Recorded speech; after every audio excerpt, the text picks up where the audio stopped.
கிறிஸ்துவுக்குள் பிரியமானவர்களுக்கு ஆண்டவராகிய இயேசு கிறிஸ்துவுடைய இனிய நாமத்தினாலே வாழ்த்துக்கள்.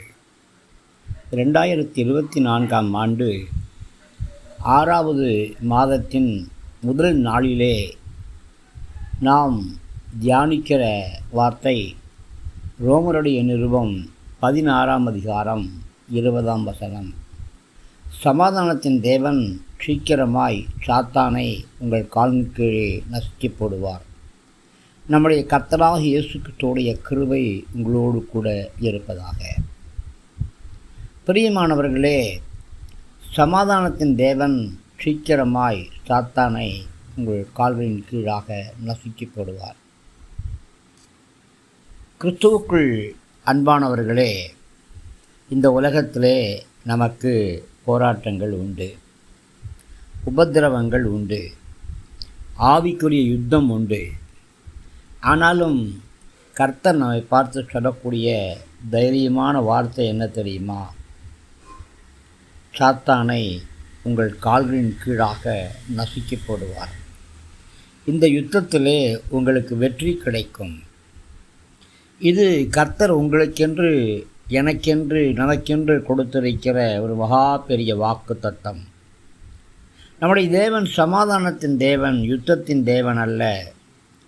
ஆனாலும் சத்ருவாகிய சாத்தான் நம்மேல் அக்னி அஸ்திரங்களை தொடுக்கும் பொழுது ஆண்டவராகிய கர்த்தர் சும்மா இருக்க மாட்டார். அவர் நமக்கென்று யுத்தம் பண்ணுவார். சாத்தானை நம்முடைய கால்களின் கீழாக நசுக்கி போடுவார். பிரியமானவர்களே, நாம் ஆவிக்குரிய யுத்தம் பண்ணும் பொழுது நம்முடைய கர்த்தரை சேனைகளின் கர்த்தராய் பார்க்க வேண்டும். அதே நேரம் அவரை சமாதானத்தின் தேவனாகவும் பார்க்க வேண்டும். சேனைகளின் கர்த்தரிடத்திலே சர்வ வல்லமை உண்டு, சர்வ அதிகாரம் உண்டு. சமாதானத்தின் தேவனோ நமக்கு சமாதானத்தை உண்டு பண்ணக்கூடியவராய் இருக்கிறார். யுத்தத்தில் தேவன் நமக்கு வழங்கக்கூடிய வெற்றி, அதன்பின் உண்டாகக்கூடிய சமாதானம். தேவனையே சார்ந்து கொண்டிருந்தால் வெற்றிகள் மேலே வெற்றிகள் உங்களை வந்து குவியும். நமக்கு சாத்தான் மேலே வெற்றி உண்டாகும். சாத்தான் நம்மை சோதிக்கிறான், நம்மை உபத்திரவப்படுத்துகிறான், வஞ்சிக்கிறான், நம்மை அழித்து போடும்படியாக முயற்சி பண்ணுகிறான். பயப்படாதிருங்கள். உங்களுடைய தலைமுடியெல்லாம் எண்ணப்பட்டிருக்கிறது. பிதாவுடைய சித்தம் இல்லாதபடி அவைகளில் ஒன்று கூட கீழே விழாது. சாத்தான் நம்மை அழித்து போட முயற்சி பண்ணும் பொழுது நம்முடைய சமாதானத்தின் தேவனோ சாத்தானை நம்முடைய காலின் கீழாக வைக்க மாட்டார், நசுக்கி போடுவார். அவனுடைய வல்லமைகள் நசுக்கப்படும், அவனுடைய தந்திரங்கள் எல்லாம் நசுக்கப்படும். பிரியமானவர்களே, நம்முடைய சுய பலத்தினால் சாத்தானை ஜெயிக்க நம்மால் முடியவே முடியாது. சாத்தானை ஜெயிப்பதற்கு நம்முடைய சுய ஞானம் போதாது. ஆனாலும் தேவனுடைய சமாதானம் கண்டிப்பாக நமக்கு ஜெயத்தை உண்டாக்கி தரும். தேவன் நமக்கு தருகிற வெற்றியானது பரிபூர்ணமான வெற்றி. தேவன் சாத்தானை நம்முடைய கால்களின் கீழாக நசுக்கி போடுவார். ஏதேன் தோட்டத்திலே தேவன் சொன்னாரே, ஆதியாகமம் 3:15, உனக்கும் ஸ்திரீக்கும் உன் வித்துக்கும் அவள் வித்துக்கும் பகை உண்டாக்குவேன். அவர் உன் தலையை நசுக்குவார், நீ அவர் குதிகாலை நசுக்குவாய். இந்த வாக்கு தத்தம் சிலுவையின் வழியாக உங்களுக்கும் எனக்கும் உரித்தாகி இருக்கிறது. ஏற்கனவே கிறிஸ்து நமக்காக சாத்தானை ஜெயித்திருக்கிறார். ஸோ நாம் அவனோடு மறுபடியும் யுத்தம் பண்ண வேண்டிய அவசியம் கிடையாது. ஏற்கனவே இயேசு கிறிஸ்து பெற்றிருக்கிற வெற்றியை நாம் விசுவாசத்தோடு அவருடைய கரத்திலிருந்து பெற்றுக்கொள்ள வேண்டும். நம்முடைய ஆவிக்குரிய யுத்தத்திலே நமக்கு ஒரு நாளும் தோல்வி கிடையாது. கிறிஸ்து சாத்தானை நம்முடைய கால்களின் கீழாக நசுக்கி போடுவார் என்ற சிந்தனையோடு கூட விசுவாசத்தின் நல்ல போராட்டத்தை நாம் போராட வேண்டும். நம்முடைய ஆவிக்குரிய யுத்தத்திலே நமக்கு சீக்கிரமாய் வெற்றி கிடைக்கும். தேவன் சீக்கிரமாய் சாத்தானை உங்களுடைய காலின் கீழாக நசுக்கி போடுவார். ஒரு யுத்தம் நடைபெறும் பொழுது அந்த யுத்தம் சீக்கிரத்திலே முடியப் போகிறது என்னும் செய்தியும், அந்த யுத்தத்திலே வெற்றி நிச்சயம் கிடைக்கும் என்ற செய்தியும் யுத்த வீரர்களுக்கு மிகுந்த உற்சாகத்தை தரும்.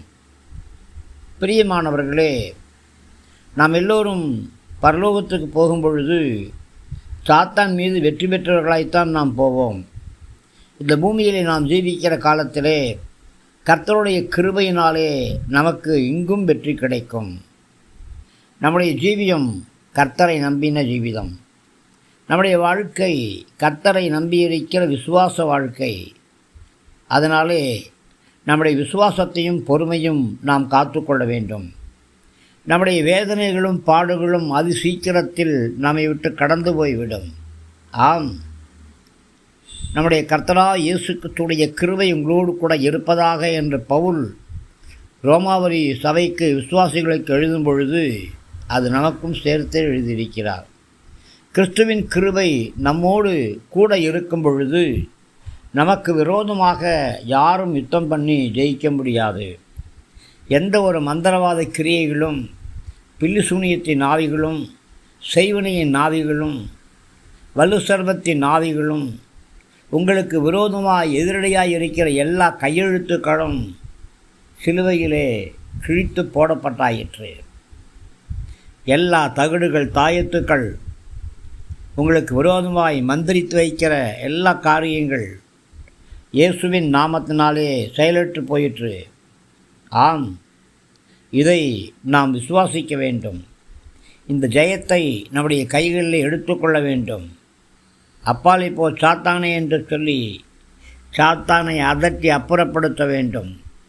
ஜெய கிறிஸ்துவை மகிமைப்படுத்த வேண்டும். ஆம் பிரியமானவர்களே, இந்த மாதம் முழுவதும் உங்களுக்கு வெற்றியின் மாதமாகவே இருக்கும். ஜெயத்தின் மாதமாகவே இருக்கும். சாத்தானுடைய எல்லா வல்லமைகளும் உங்களுடைய கால்களின் கீழாக, என்னுடைய கால்களின் கீழாக, நம்முடைய கால்களுக்கு கீழாக நசுக்கப்படும். விசுவாசத்தோடு ஜெபத்திலே உறுதியாய் தரித்திருக்க வேண்டும். பாடி ஆராதிக்க வேண்டும். வேதம் வாசிக்க வேண்டும். எனக்கு ஜெபம் பண்ண நேரமில்லை என்று சொல்லுவாயானால் உன் யுத்த ஆயுதத்தை கீழே போட்டுவிட்டு நீ சாத்தானிடத்திலே சரண்டராகி விட்டாய் என்று சொல்லி அர்த்தம். எனக்கு வேதம் வாசிக்க நேரமில்லை என்று சொல்லுவாயானால் உன்னுடைய ஆவிக்குரிய யுத்த ஆயுதத்தை கீழே போட்டுவிட்டு நீ சாத்தானுடைய தலையல்ல, சாத்தான் உன்னை நசுக்குவான் என்ற அர்த்தம். பிரியமானவர்களே, ஜெபம் பண்ணுவதிலே, வேதம் வாசிப்பதிலே, ஆராதனை செய்வதிலே, பரிசுத்தவான்களுக்கு செய்யக்கூடிய தர்ம ஊழியங்களிலே, ஏழைகளுக்கு கொடுக்கக்கூடிய உற்சாக பலிகளிலே, திருச்சபைக்கு செலுத்த வேண்டிய காணிக்கைகள் தசமபாகங்களிலே, எல்லாவற்றிலும் சாத்தான் உங்களை வஞ்சியாதபடி நீங்கள் எச்சரிக்கையாக இருந்து சர்வாயுத வர்க்கம் தரித்து சாத்தானை ஜெயிப்பீர்களாக. வெற்றி உங்களுடையதே. ஜெய கிறிஸ்து உங்களுக்கு முன்பாக கடந்து செல்லுகிறார். கிருபை உங்களோடு கூட இருக்கட்டும். ஆமேன், ஆமேன்.